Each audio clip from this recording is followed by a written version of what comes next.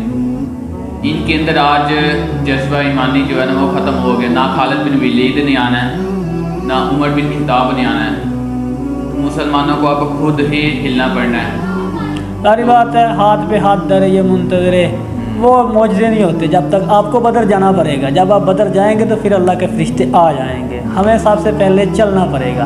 لیکن ابھی آپ دیکھیں اس بات کو, آپ تسلیم کریں گے ہر مسلمان, جتنے بھی نوجوان مسلمان, وہ پاکستان کے اندر ہے, وہ مصر کے اندر ہے, سعودیہ, کہیں بھی جن کے اندر جذبہ ہے, جن کے اندر درد ہے کہ وہ ہمارے مسلمان بھائی ہیں, ان پر مظالم ہو رہے, غلط ہو, جن کے اندر یہ احساس ہے مسلمان بھائی ہونے کا, وہ لوگ آج بھی اس بات پر کہ ابھی اعلان ہو جائے پھر ہم دیکھتے ہیں کیسے اپنی جانیں پیش کرتے ہیں, کیسے وہاں سے اسرائیل کا قبضہ دور کرتے ہیں. ہر ایک مسلمان یہ یاد رکھیے گا, جو ویڈیو دیکھتے ہیں آپ کو بھی یہ لگتا ہوگا, آپ بھی جب ویڈیو دیکھتے ہیں آپ کے دل میں بھی آتا ہے یار کیا کریں کیا کریں. یہ حقیقت ہے. ہمیں ان لوگوں کی اب ضرورت ہے کہ جو غیرت مند ہوں, وہ ہمارے حکمران آئیں, کیونکہ ان سے تو توقع میری تو کوئی توقع نہیں ان سے. توقع رکھنی بھی نہیں چاہیے. جو اپنے روٹی کے لیے ایک دوسرے کے کپڑے نوچ رہے, ایک دوسرے کو ننگا کریں, یہ قوم کے رہبر نہیں ہو سکتے ہیں. ان پہ دیکھیں نا کہ محمد بن قاسم ایک نوجوان لڑکی تھی, اس کی خاطر گئے تھے اپنا پورا تقریباً ایک لڑکی خط پر انہوں نے پوری جنگ چھیڑ دی تھی, ایک خط پر جنگ جیمتی تھی. اس نے عزت پر ہاتھ ڈالا, کہا کہ بلاؤ جی اپنے نبی کو بلاؤ فلاں جی, پھر وہ آئے. ان کے کتنے لشکر تھے؟ 17 سے 18,000 کا لشکر تھا میرے خیال سے, یا 16,000 کا تھا. سر وہ اب بات یاد رکھیے گا, تعداد اور یہ معنی نہیں رکھتی ہے. معنی یہ رکھتا ہے کہ آپ ثابت قدم ہے, ثابت قدم, اور آپ کا جذبہ جو ہے نا. 313 نے 1000 کو مارا, یہ نہیں کہ 313 کم تھے, یہ تھا ان کے اندر جذبہ تھا, وہ لڑ پر ان کا حکم آ گیا. اب ہمارے لیے اب حکم ہے, ہمیں لڑنا چاہیے اپنے مسلمان بھائیوں کے لیے. ہماری یہ ویڈیو انفارمیشن آپ کو کیسی لگی ہمیں کمنٹ سیکشن کے اندر ضرور بتائیے گا. اگر ویڈیو اچھی لگی, انفارمیشن اچھی لگی ہے تو اسے دوستوں کے ساتھ بھی شیئر کریں, لائک کریں, اور بیل آئیکن کو سبسکرائب کرنے کے بعد بیل آئیکن کو آل پر پریس کر کے, تاکہ ہر آنے والا نیا نوٹیفیکیشن آپ تک بآسانی پہنچ سکے. اللہ حافظ, ملتے ہیں.